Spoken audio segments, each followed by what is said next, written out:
says is selling his R520, and it's gonna be like half the price. Yeah. And I already have an R5C which has the smart. No, he has the R5C which has the smart hot shift. Right. Okay. And whatever works for you. I'm like, Forget. like, As long as because its sensor's the same, right? Yeah. Fine. So Yeah, looks about right. you're okay with and if that? I can also, if I get enough money from the car, combined with some payments I got, I can replace the 24/7. Yeah. Which would be That would be useful. Aaron, how's it going? It's Sam with House honestly, Radio if I TV. could How you get doing? that, a 24 to 15, Good myself. I can't complain. Aaron, would you mind flipping on channel 63 for Studio A? it's really nice. That would be. Yeah, and that would be ideal for video because I'd have to, I still, it doesn't really matter because I'd still have to carry around the extra badge. Thank you. Appreciate it, son. All right, have a good one. Switch it and gear that go both ways is potentially useful. I always have to use the R5C anyways. Yeah, looks like everything's So, fine. and it has really good internal. Am I just standing right under already cropped in? Right under what? vent? Right. Like, if I ever need a crop, Yes. It is like 30 degrees colder right here. Ah, there it is. Nobody's asking for. I like it. I like it.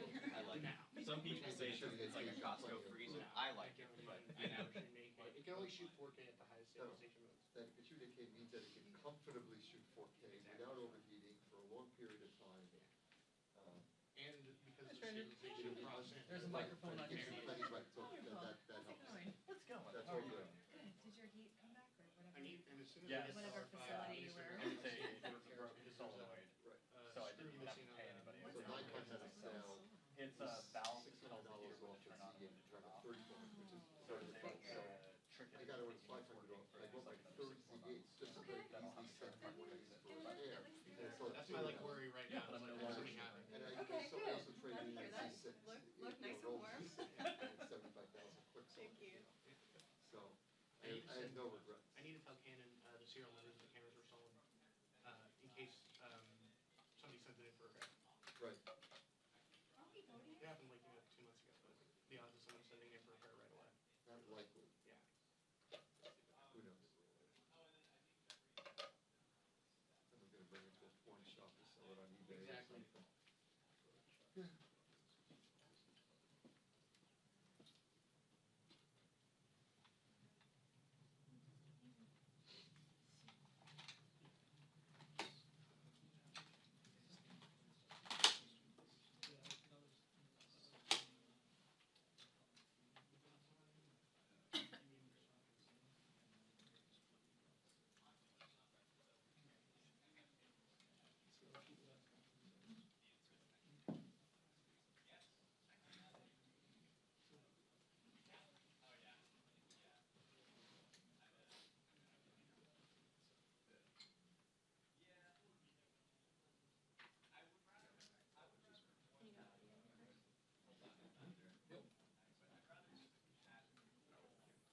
Caitlin, can you give me a 10 count?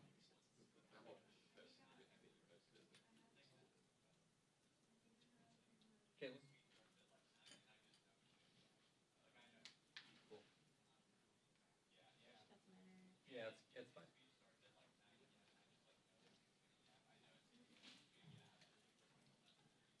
Everybody ignores me anyway.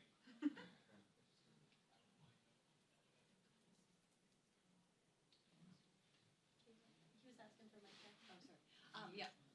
1, 2, 3, 4, 5, 6, 7, 8, 9, 10. Perfect. Sorry. On this call. I saw the thing here. I'm like, she can't hear you. Sorry. That's okay. All I need from this car is to go through law school. Yeah, so mechanicals are your priority. You're going to be one of those who live in No, but it's going to be basic. Well, good thing, good thing. I don't know what first time, but again, most of these TV subway. Exactly. You can call it. Yeah, I have my bike. Like, I can do my bike everywhere. I rarely use the call DC because it's disadvantaged compared to my alternatives. The only reason I do it is because of my Foxhall and there's no way, like, the Right. measures of coordinates. That was a major factor as to why I'm not there. I mean, Georgetown was not on my list of places to be. Oh, I know they did. You probably would like living near the DuPont circle that we had there. Yeah. Honestly, that'd be really good. I have a lot of stuff I go to there. That's what I'm saying. That's why I try to run line there. Finding a place is another issue. However, I think they would enable you to bump. That's what I'm saying.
press conference. I like- where? Oh. Figure that out. No, I was gonna just not shower and just change back. I like can do that. I'm not like a huge. But I was like, my towel was bad. So I was gonna use that.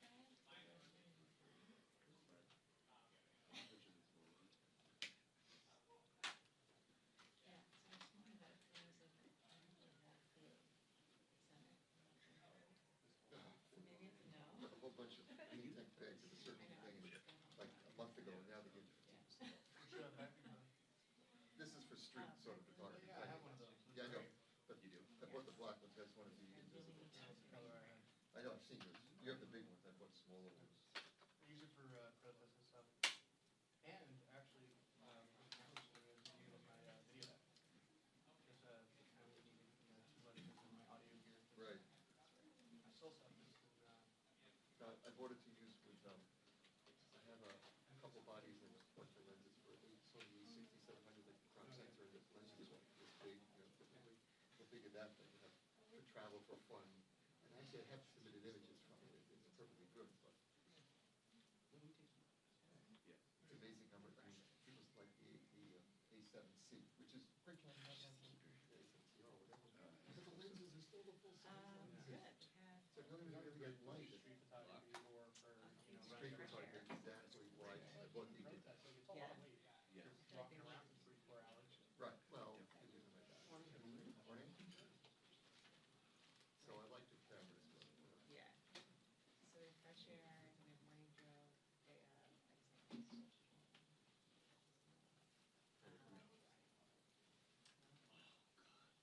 We're like gonna be in New York for that whole week, like, TV.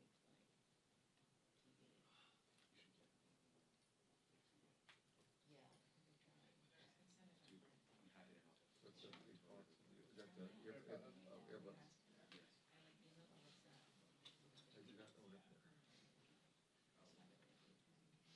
I like being able to, I do not own it.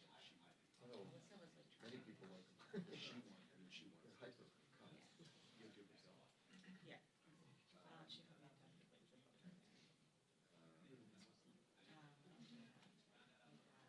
She put me in touch with like the booker there. That's great. Yeah, right? They're like, hey, tickets, we go. Doesn't matter what your book says. No, people come see Maggie, Yeah, I right? know. She did one for us in Brooklyn, Yeah. and I can tell you definitively no one was there for us. I mean, they like, the strand hat, it's like you have to pay. Like, Yeah, that's what the same when I. I'm like, no one's paid this to me. No one knows this I about know, me. I know, I know. It was the same with us. Maggie Yeah. did an event for us at some People synagogue are in coming Brooklyn. at this moment, people wanna come here, and like, they're, like, all of a sudden, you know, that's not for me. Yes. I'm fine Yes, with that it. was the same with me. I don't care. And I was very grateful that Maggie did Yes, it. And I think she was aware that like, it was mostly just Yeah. her that people wanted to see. Yeah, I felt that out. I was like, I know everyone else. Oh, dude, you're like, Yeah, she's a great friend.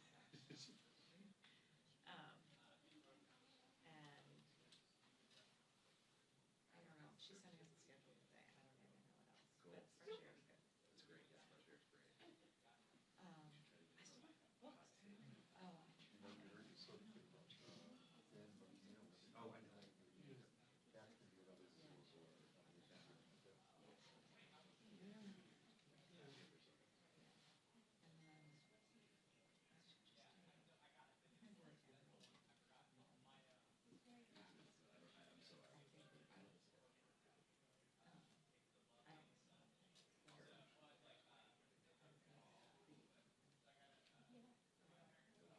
I don't listen to podcasts. hey, I'm in a press conference.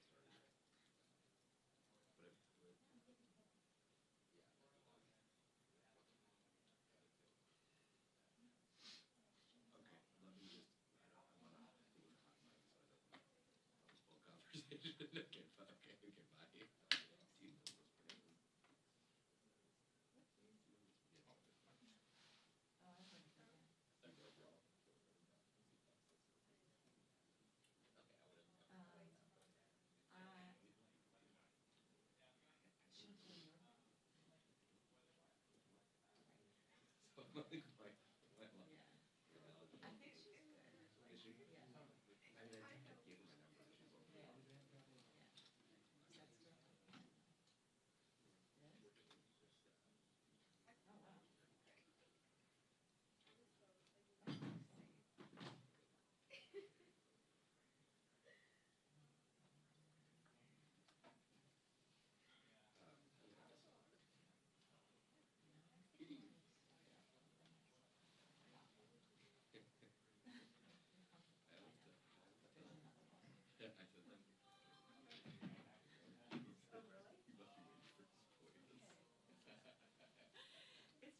It's amazing. It's amazing.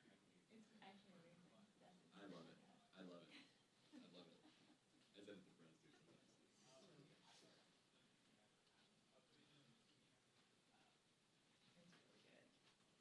I just want to get pictures.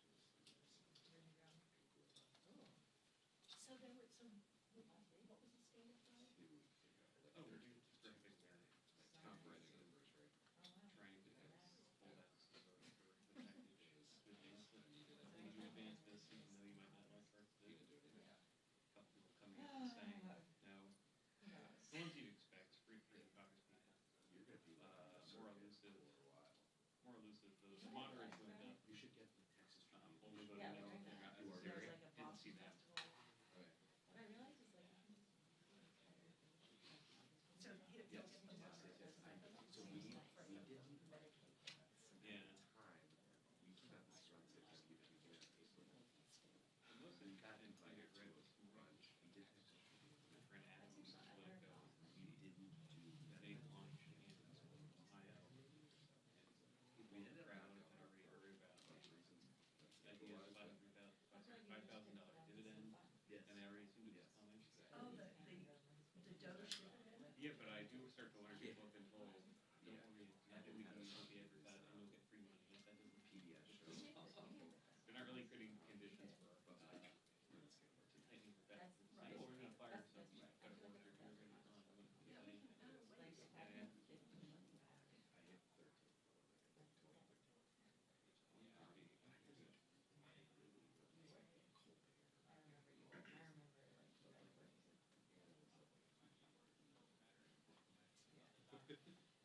yeah. I'm gonna try and work it, also, if it doesn't, Yeah, Yeah. no, no. who cares? Agreed. I was younger, like more vague, you know. Yeah, well, I was talking to Katie Beckett about this, and She did. She'll buy it.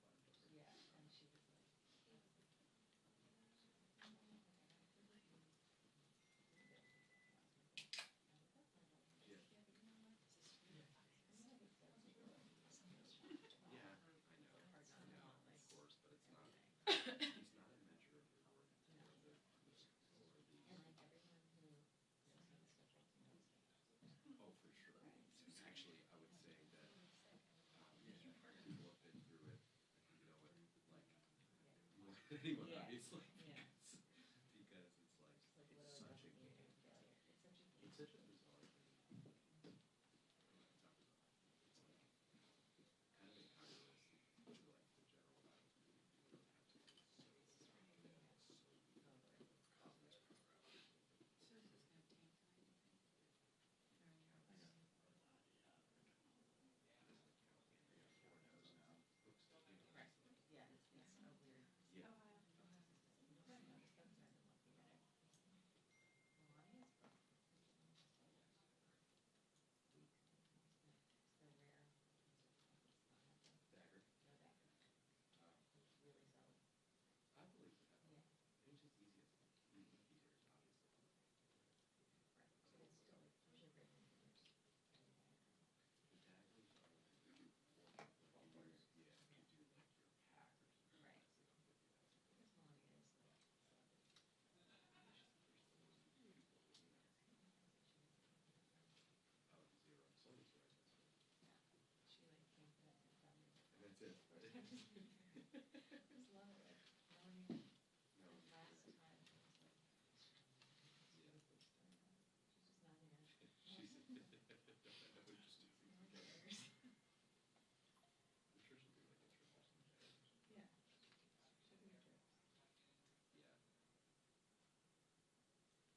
the good ones. Yeah.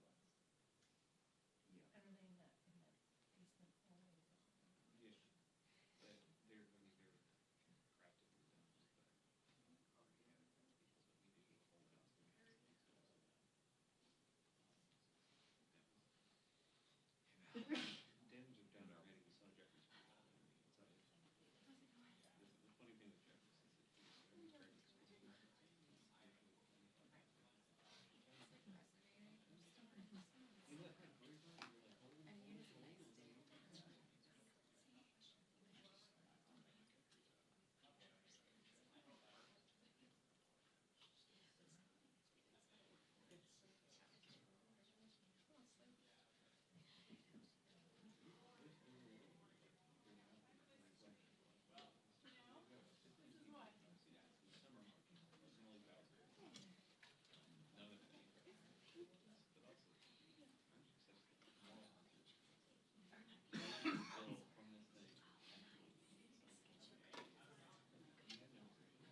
Oh, wow.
Or not, right?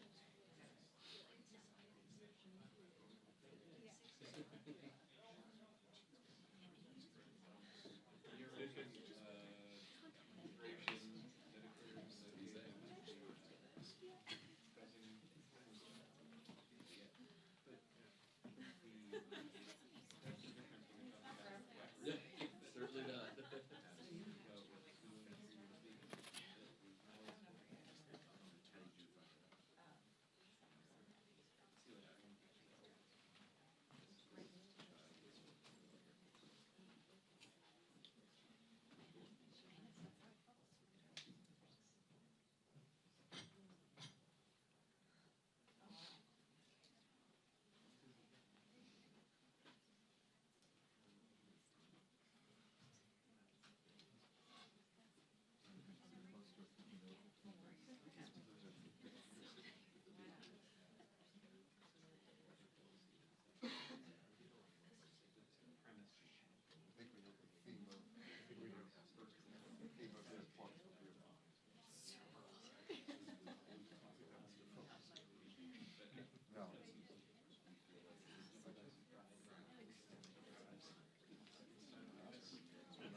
No, when is it?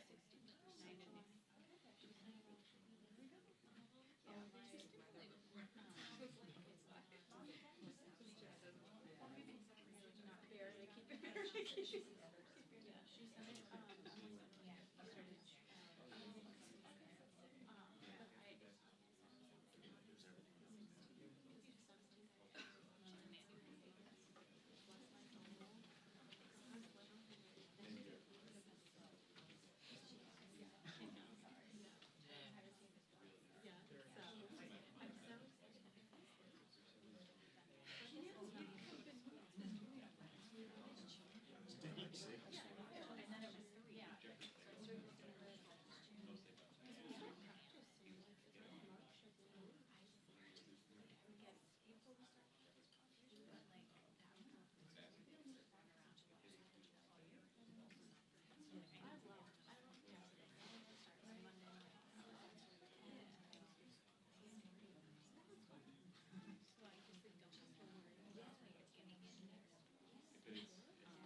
Just so no, no, but Congresswoman McClain showed up.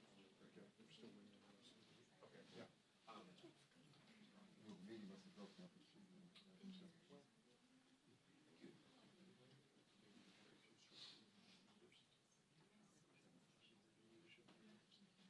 But no, like, Steve read his book.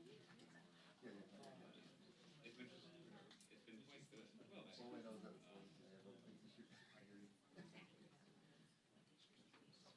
no, I was going to decide books. I think it's boring.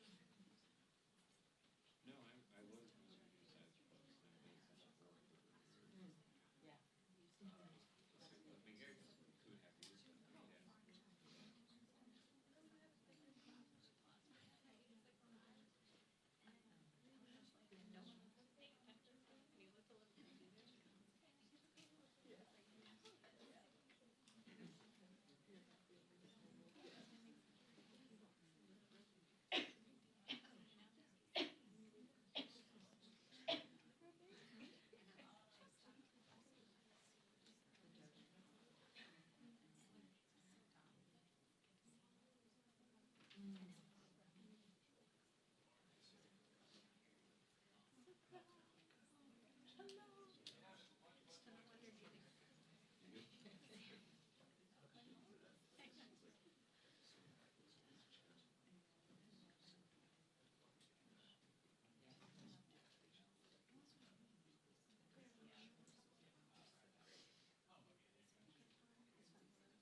No, I know, you gotta kind of roll around and snap.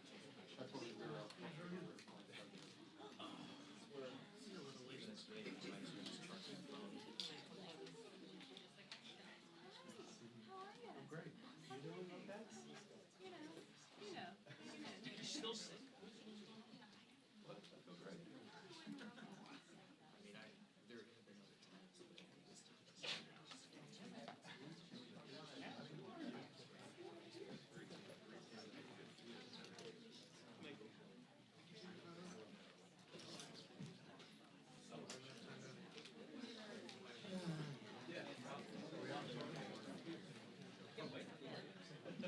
Oh wait, I know all those people. That's part of the season. I didn't go back at all.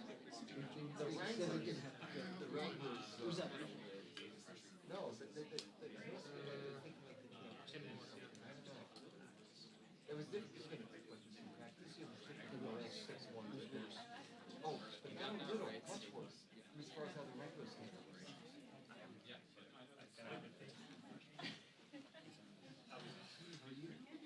Fun times, all scenes in it.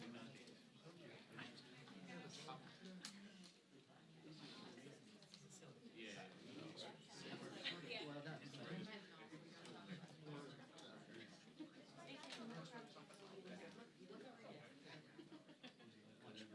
Shiny. Saw you at setback. Yeah. It was easy. I was leaving young. White House could also prioritize. Yeah, they made me go all 4 days. I wanted to. I mean, after a day, I'm sure you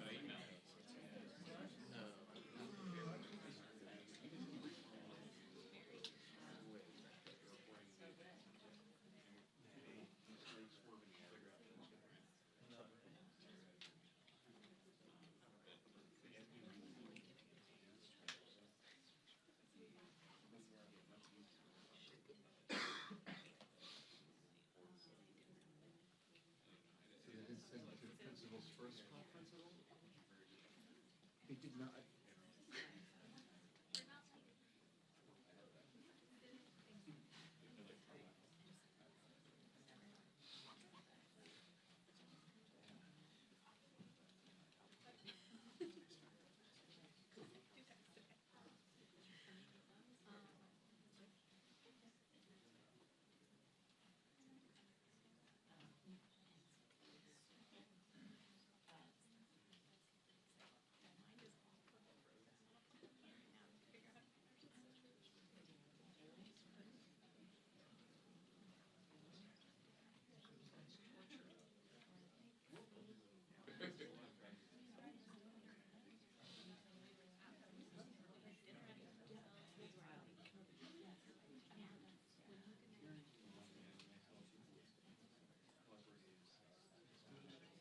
On my last one.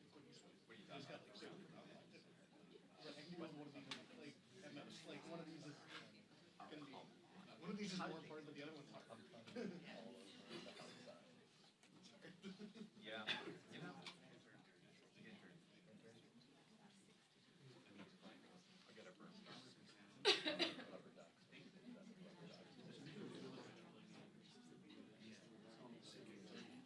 Well, no, you know, it's funny. I took it off. I found one there. I took it off yesterday. I did not find it. Actually, someone found it for me. So I'm not happy. Oh, that's probably yeah, very cheap. So they're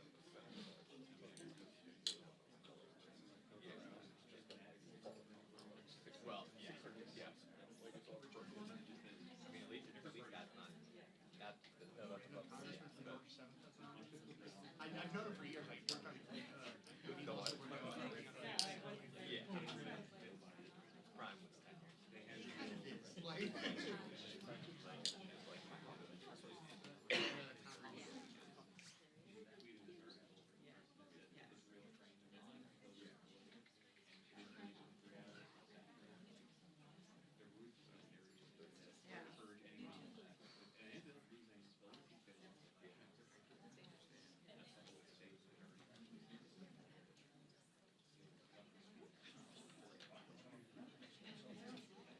which I think is the problem. Oh, yeah, yeah. Sorry about that.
Yeah.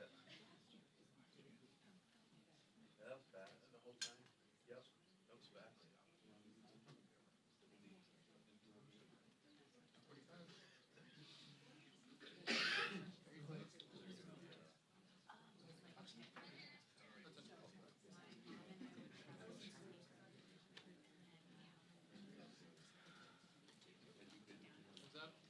Heads up.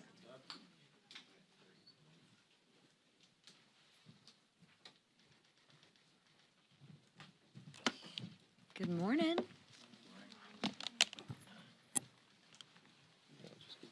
Oh, yeah. See? Yeah. So good morning, everyone. I want to start with last week. Videos of protesters yelling at members of Congress went viral, right? But the content focused on the confrontation, not the why. Some of the people that hijacked those town halls are happy with the bloated status quo. They want the bloated status quo to continue. They don't want to get our country back on track. And to make matters worse, even the DNC chair openly suggested that the outrage at the town halls across the country was orchestrated. But here's the truth. Getting us out of nearly $37 trillion in debt, it's not going to be easy. President Trump and the White House Republicans have started the conversation on wasteful government spending. And 77 million voices outweighed those voices at the town halls. We got our marching orders. We listened to the American people, and they told us they wanted change. And buckle up, because that's exactly what we're giving them. And our friends on the other side of the aisle, please keep going down the path of defending and even advocating for government waste, fraud, and abuse. The message they all are sending is clear, and we see whose side they're on. Look no further than their newest messaging strategy. The minority leader unveiled it last week. It's called Share Your Story. Can you guess whose story they're sharing? It's government employees, like a locksmith from Yosemite National Park. Not the stories of lives lost due to illegal immigration. They're not asking to share those stories. Not the stories of innocent lives that were lost due to fentanyl that came from across the border. Not the stories of hardworking Americans struggling to make ends meet. Democrats are sharing the stories of government employees. And this sad attempt of fear-mongering that makes Democrats look even more deranged. It is absolutely insane that they think making government work more efficiently is a bad thing. Remember that government efficiency is a constitutional crisis in the Democrats' minds. They continue to defend and advocate for waste, fraud, and abuse. They don't want it to stop. Democrats are ignoring the American people and siding with the swamp. They keep defending DEI employees and USAID, while Republicans fight the bloated and inefficient bureaucracy, and we fight it for the American people. For years, we've heard about delays at the IRS, lost Social Security checks, mistreatment at the VA. Did the Democrats do anything about it? Did they set up a listening session to have people tell their stories? No. I think they only care about Washington and bloated bureaucracy in D.C. It is truly a shame, despite the American taxpayers' wishes. They're doubling down on the broken system, and they are the ones that broke it. While Democrats keep displaying their derangement, telling out-of-touch stories, let's talk about those who can't tell their stories. Like Lincoln Riley, who was raped and murdered by an illegal alien. Did the Democrats tell their story? How about Zach Cullen, who died of fentanyl poisoning? Did the Democrats set up a hotline to listen to their stories? Or how about a pastor in Michigan, Stephen Singleton, who was killed by an illegal immigrant? Did they tell their stories? No. And you know why? They can't tell their stories because they're dead. Yet Democrats are soliciting sob stories from bloated bureaucrats with six-figure salaries. Give me a break. Now, it's time for us to tell our story. And that's what we're going to do. We're going to turn our attention to this week. House Republicans will focus on saving lives and taxpayer dollars. Then President Trump has been clear. He wants one big, beautiful bill that unlocks his full agenda, not just part of it, everything. And that's what our one big, beautiful bill does. This week, House Republicans will take the next steps in the process to deliver President Trump's full agenda. The House budget resolution invests in border security and our national defense. It also saves taxpayer dollars by rooting out waste, fraud, and abuse. It will encourage investment in the energy industry to increase production and to actually lower costs. If we don't pass this bill, Americans will suffer the largest tax increase in history. The Budget Committee passed it with unanimous GOP support. And remember, this is just the starting point to unlock the process. After the resolution passes, committees will begin the real work, the work to find savings and create investments, savings in our budget to make America competitive, and investments to make our country secure. That's what the president and the American people want, and who would go against their agenda? We're helping the president keep his promise because the American people gave us a decisive mandate. Secure the border, unleash American energy, restore peace through strength, and make America competitive again.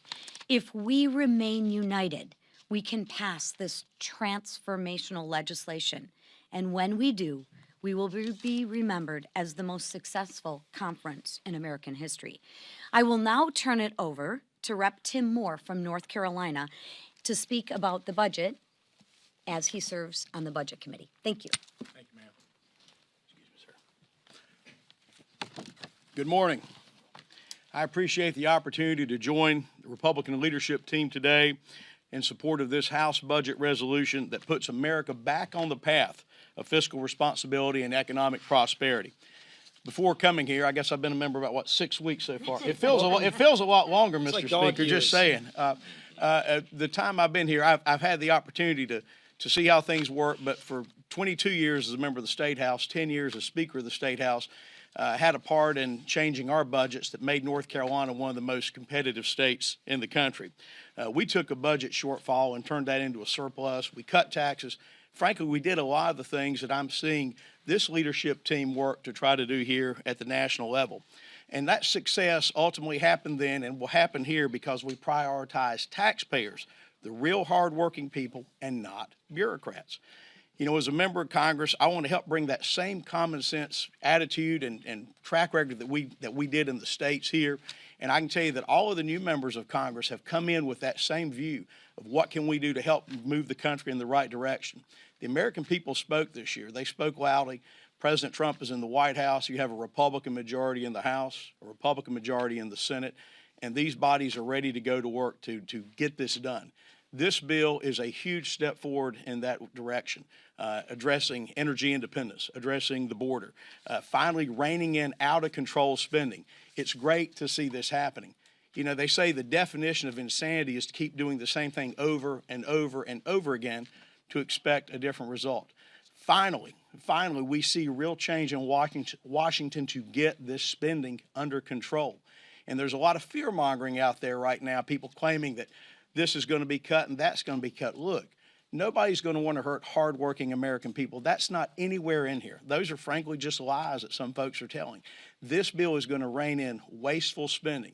It's going to rein in fraud. It's going to rein in abuse. It's going to do all those things. And I just want to give a shout out to the leadership team really for being so engaging. I can tell you as a new member of Congress that every member has been invited to be a part of this process. We've had weeks and weeks and weeks, I believe, of the listening sessions, being fully briefed. And I can tell you that Chairman Arrington on the Budget Committee really worked very hard to reach out to everyone to make sure everyone's voices were included.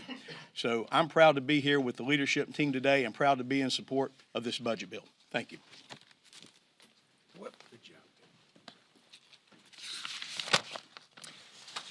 On November 5th, 77 million Americans gave Donald Trump a mandate to deliver on our America First agenda. Americans voted to secure our borders, unleash American energy, grow the U.S. economy, and bolster our great military, and prevent the largest tax hike in American history. They voted to make America great again by reversing the damage Joe Biden and Kamala Harris did to our country over the last 4 years. And House Republicans have put forward a budget that establishes a clear path to do just that. Now is the time to act and get a budget over to the Senate.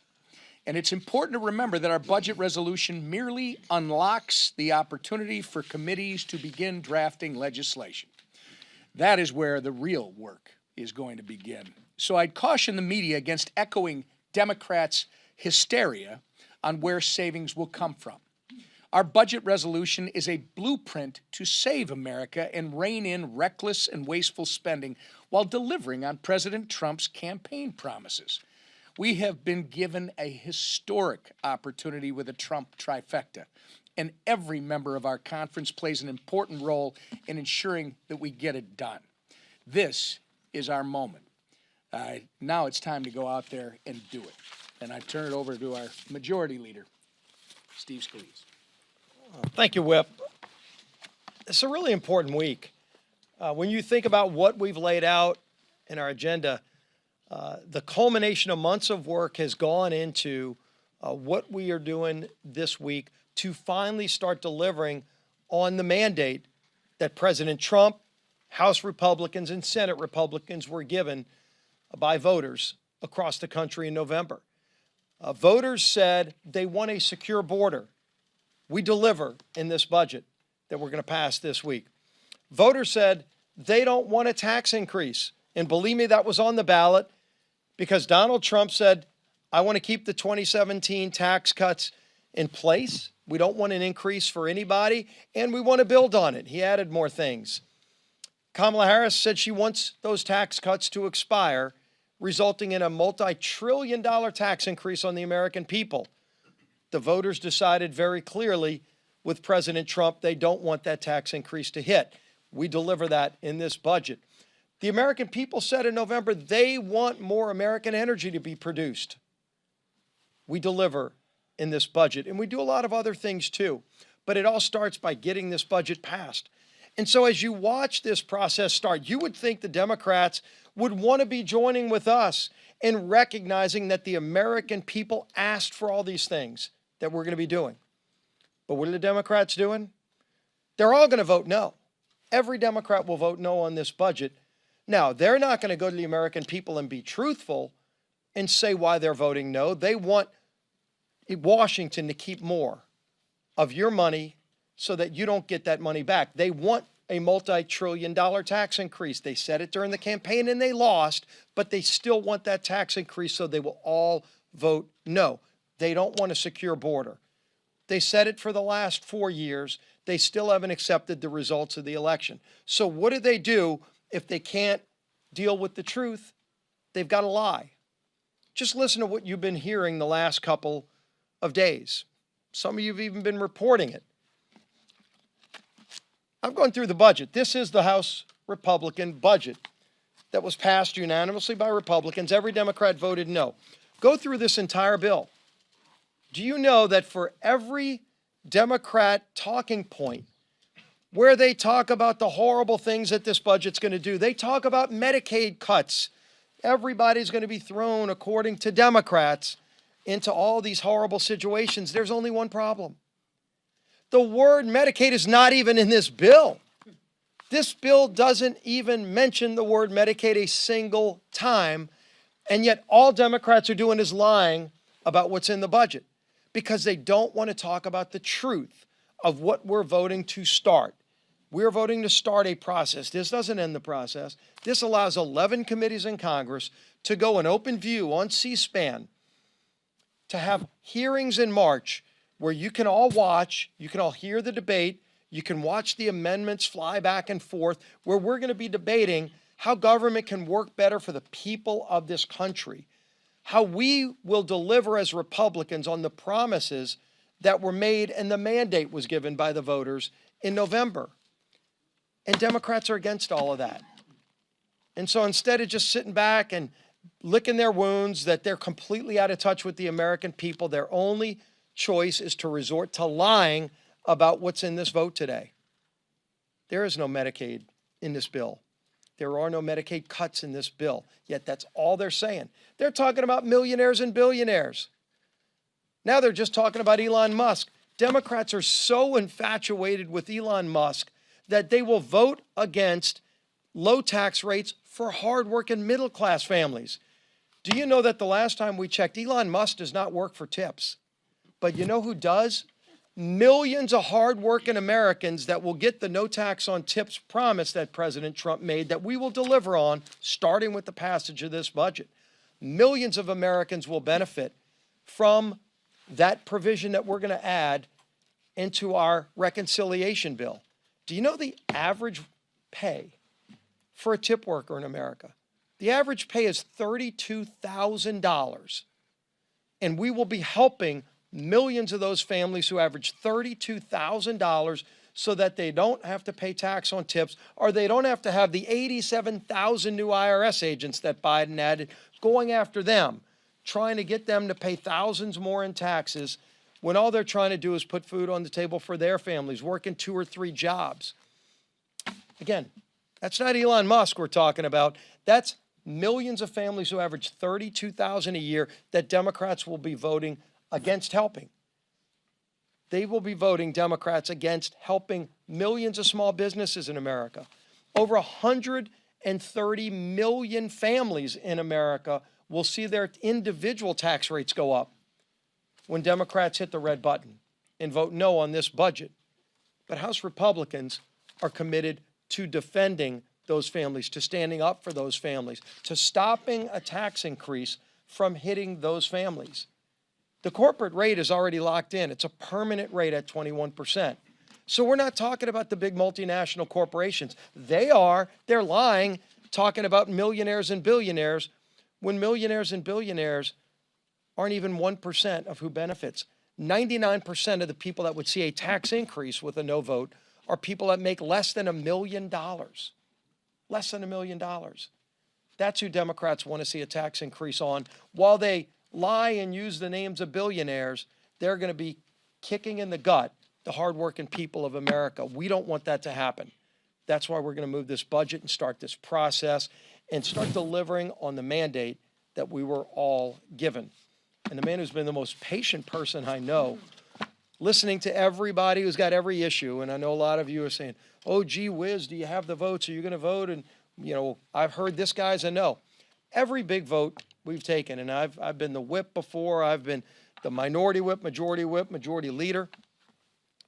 Every time we've had a big vote on the House floor, we're talking to members all the way up until the moment the vote closes. During the vote, we're talking to members. Go look at every big vote we've had. Today is no different. Sure, we're still talking. We talked to the Speaker and I were in a meeting last night for over an hour talking to a lot of members that had questions. We ended that meeting with every one of them finishing as a yes vote. We still have more conversations to have today, just like we do on any day of any big vote. So we're not going to stop working because millions of people are counting on us to deliver for them the mandate they gave us. Introduce to you the Speaker of the House. Well, thank you so much. Good morning. It's a big day in America, big day on Capitol Hill. I'm glad to see full participation by the media and the press corps here this morning. A lot going on. I want to thank the leadership team for their extraordinary work and their patience. This has been going on for quite some time to prepare us for this day, this week, and the consequential actions that we'll be taking as a House Republican majority to move this ball forward. We'll talk about it a little bit. I want to thank also Representative Tim Moore, very talented member from North Carolina's 14th District, and if he sounds like he's done this before, he has. He was the Speaker of the House in North Carolina for 10 years, and he's an example of the high caliber of a freshman class, the new members, new House Republicans who have joined us, doing extraordinary work. And he took on the heavy load early on, and the Budget Committee is not an easy assignment, but I thank him for that work, and all of our colleagues, Chairman Jody Arrington, and all the Budget Committee members who've been working so hard. Before we get to that, let me just say, last week marked 1 month of the Trump administration. It's just been a month. It seems like much longer than that because so much has been accomplished. What a difference the last 30 days have made. America, once again, has a real leader in the White House, and you see the effects. He's taking action to make America safer, stronger, and more efficient. And we are delivering on our campaign promises. It was not just the promises of President Trump, it was the promises of House Republicans. And just as we promised, I was on the campaign trail all last year, as you know, went all around the country, and I told them these things would happen. Just as we promised, By using his executive authority and instructing federal agencies to follow the law, illegal border crossings are now down dramatically. And you've heard some of the numbers. Illegal alien encounters are down 87%. Known gotaways are down 93%. This is what real leadership looks like. And deportations of violent illegal aliens are well underway, as you know. In other areas, just as we promised, on the world stage, America is showing strength again. We maintain peace through strength. That's a core principle of our party. President Trump understands that. He more than understands it, he acts upon it. Before he even took office, he secured a ceasefire agreement and a return of hostages in Gaza. Colombia quickly reversed. They reversed their course, and they vowed to accept citizens who were in America illegally from that country. Canada and Mexico quickly agreed to bolster their border security. Canada now has a border czar, and they're going to help us make sure that fentanyl doesn't flow over that border. Just as we promised, President Trump is making transformational change to the bloated federal bureaucracy. Every single person understands the government is too big, it does too many things, and it does almost nothing very well. We've got to fix that, and we will. The DOJ auditors are doing work that Congress has not been able to do because we could not crack the code. We could not get inside these agencies to get the very important information that we have long needed. But they have found tens of billions in waste, fraud, and abuse, and it's only been a month. That process continues. Just last week, DOJ uncovered a $2 billion grant to a Stacey Abrams-affiliated group that only had $100 in their bank account, a cheap website, and zero experience in managing energy projects. That was the subject of that grant. Just one glaring example of the enormous misuse of taxpayer dollars, and we're finding that. Every day we're learning more and more about what has been hidden from Congress for so long, and this is going to change the way the federal government works and operates. It is truly transformational. Just as we promised, as President Trump works to clean up the mess President Biden has made, congressional Republicans are taking action to do the same. Last week, Leader Scalise released a list of Biden administration rules that House Republicans will roll back through the Congressional Review Act legislation. This week, you're going to see that. You heard a little bit about it. We'll focus on the EPA rule. This EPA rule imposes a significant fee on methane emissions from oil and gas, natural gas facilities. And what the effect of that is that it raises prices and it reduces energy production, domestic energy production. It makes no sense. We'll also roll back a Department of Energy rule which effectively bans certain natural gas water heaters from the market. Democrats, rather bizarrely, chose home appliances as their target of their Green New Deal agenda. And House Republicans will stand up for consumer choice and common sense and overturn this rule. Not only are we taking action to roll back Biden's agenda, we're also working to codify President Trump's agenda. We can't allow a future administration to unwind all of these important reforms. So we're planning to take up our budget resolution as early as today, which is a major step, as you know, to unlock the process in delivering President Trump's America First legislative agenda. We're very close right now. As you just heard the Leader Scalise, explain, there's always more work to do right up to the end for a big vote like this, and this is a big one. We're very, very close, and we're excited about the progress, and I'm very positive, and I'm absolutely convinced we're going to get this done. There's a lot of misinformation about the budget resolution. You've heard some of this being cleaned up this morning. I won't repeat it all. But this resolution itself contains no policies. It is a framework only, and it's the product of months and months of work completed with the input of over 95% of the individual members of the Republican conference. We held dozens of listening sessions. We met with nearly every member of the conference multiple times, and truly this has been a bottom-up approach to the process. So we're proud of the final product, the work product, and again, it's sort of the kickoff in what will be a four-quarter game, and that very important, very consequential game begins as soon as we get this thing passed. This has been necessary because we promised to deliver President Trump's full agenda, not just a part of it. We're not just going to do a little bit now and return later for the rest. We have to do it now. And that one big, beautiful bill will include securing the border, restoring America's energy dominance, dismantling the deep state, growing our economy, and ensuring we don't have the largest tax increase in U.S. history, as was just recounted here, and a return to peace through strength. We do not have time to waste. The American people are expecting us to deliver on this, and we will. And House Republicans need to unite so we can keep this process moving forward, and I think they all understand that. We're working right now to get everybody on board. I think everybody wants to be on this train and not in front of it. And so we're going to answer the remaining questions and get everybody on board, and we're going to deliver on that mandate that we told the American people that we would do. That'll take a couple questions. Mr. Speaker, Perfect. you said that this is just the start of the process. Can you say unequivocally that further down the line, there won't be any cuts to Medicaid programs? Yeah, so look, let me clarify what we're talking about with Medicaid. Medicaid is hugely problematic because it has a lot of fraud, waste, and abuse. Everybody knows that. We all know it intuitively. No one in here would disagree. We had a hearing in budget just last week, or week before last, and they asked the experts, and the estimate is, I think it's $50 billion a year in fraud alone in Medicaid. Those are precious taxpayer dollars. Everybody is committed to preserving Medicare benefits for those who desperately need it and deserve it and qualify for it. What we're talking about is rooting out the fraud, waste, and abuse. Every taxpayer, it doesn't matter what party you're in, you should be for that because it saves your money and it preserves the programs so that it is available for the people who desperately need it. That's what we're about, and that's what you're going to see happen. We want to make sure that illegal aliens who do not qualify are not on the rolls, and we know that they are in many places. We can achieve a lot of savings with that.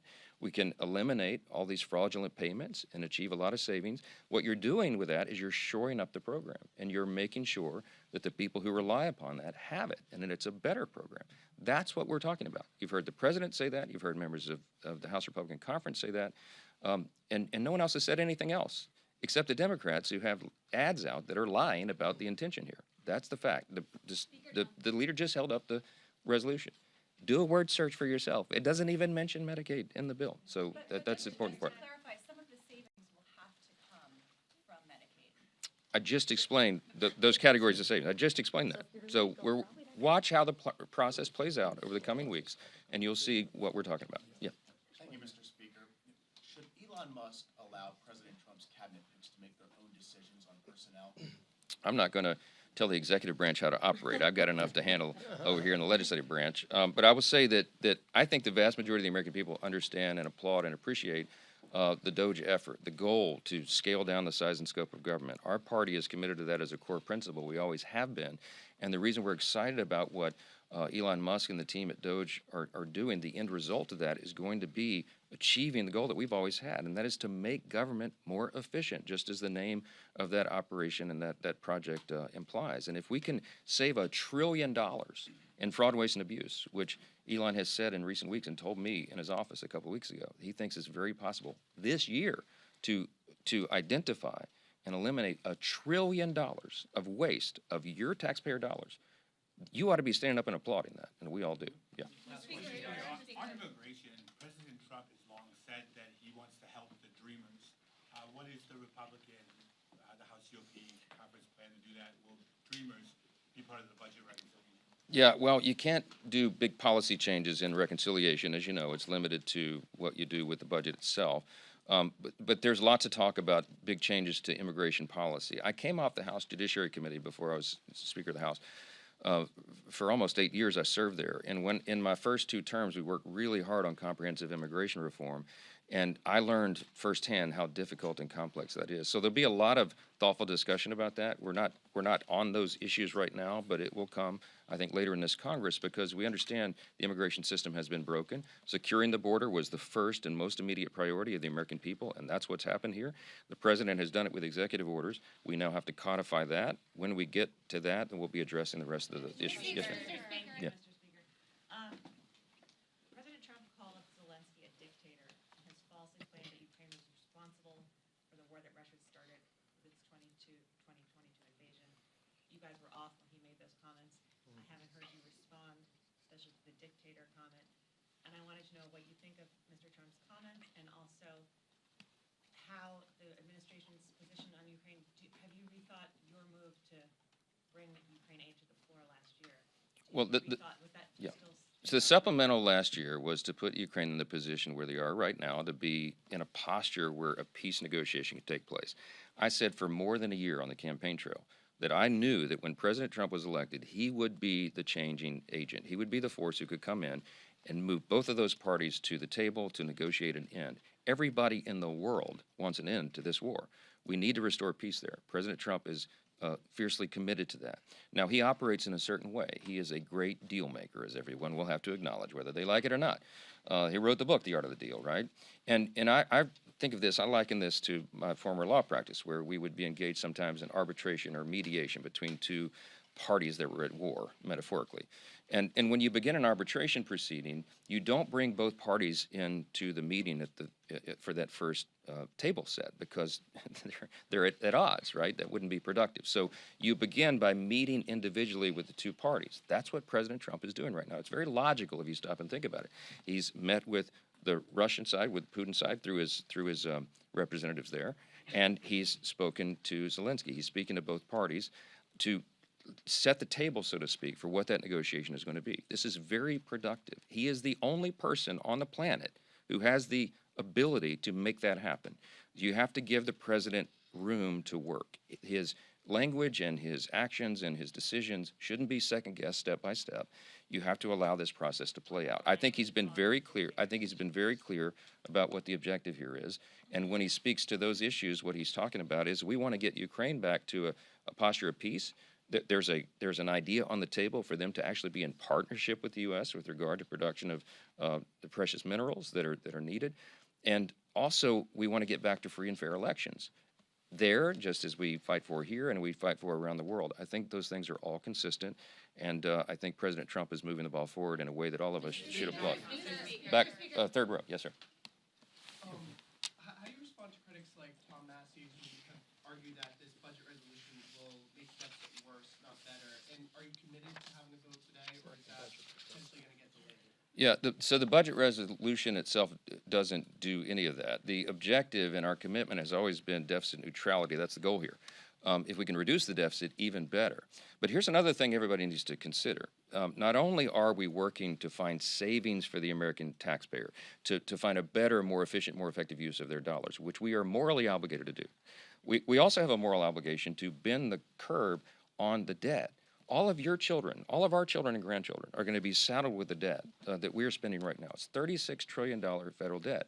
The deficits have ballooned. We have to change that trajectory. Now, you don't turn an aircraft carrier on a dime. It takes miles of open ocean to turn an aircraft carrier because it's such a large vessel. I think the metaphor is obvious here. We can't do it all at once, but we're going to take a big bite out of that. We are going to make a big course correction in this process, and that's why the Republicans in the House and the Senate are so excited about this mission and what we can accomplish with it. So stay tuned on the details. We are going to do this methodically. We're going to do it in a very responsible manner, and we're going to achieve these goals. And we'll be working with all the members throughout the day to get to that. There may be a vote tonight. There may not be. Stay tuned. That's why you get paid. Hang around here. You'll have lots to report on. And what we're working on is to get to. We're working on that. On appropriations, I'll leave you with that. Our House Republican appropriators have been working very hard and in good faith to negotiate with our Democrat counterparts. The necessary step, as you know, for appropriations is to get to a top-line agreement. Chairman Tom Cole addressed the House Republicans this morning on the latest developments about how we may be getting close to a number on that. The problem is the Democrats have added something new and different that's never been part of this before. They are trying to add to the appropriations bill a demand that they want us to somehow limit the ability of the executive branch to do its job. They want to tie the hands of the president on what he is able to do with the expenditures in the executive branch. That's never been done before.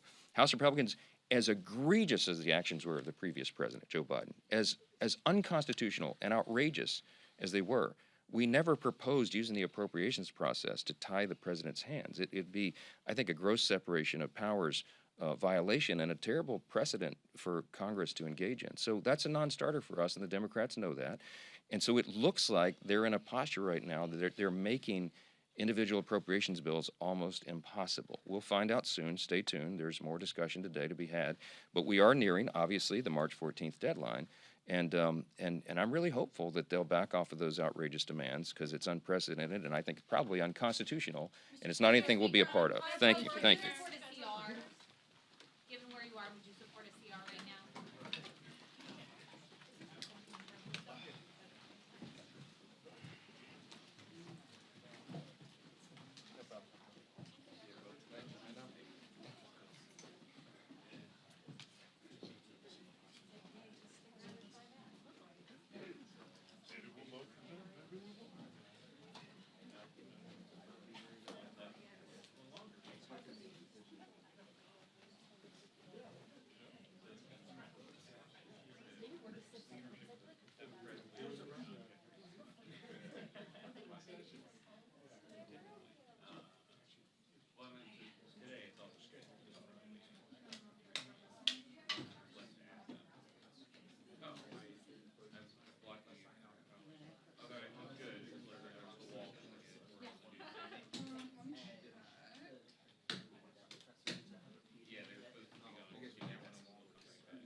Grace, how's it going? I'll remove that, and then you want me to test your live stream? Are you guys gonna have a poster, or you want me to just take this out entirely? Got you.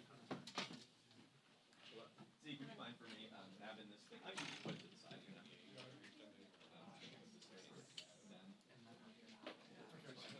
All right. Have a good one, Andy. Good seeing you. Good seeing you. Big chillin'. Big chillin'.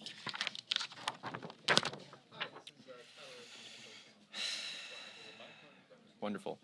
I'll raise this for you guys. Don't need to do the McClain height.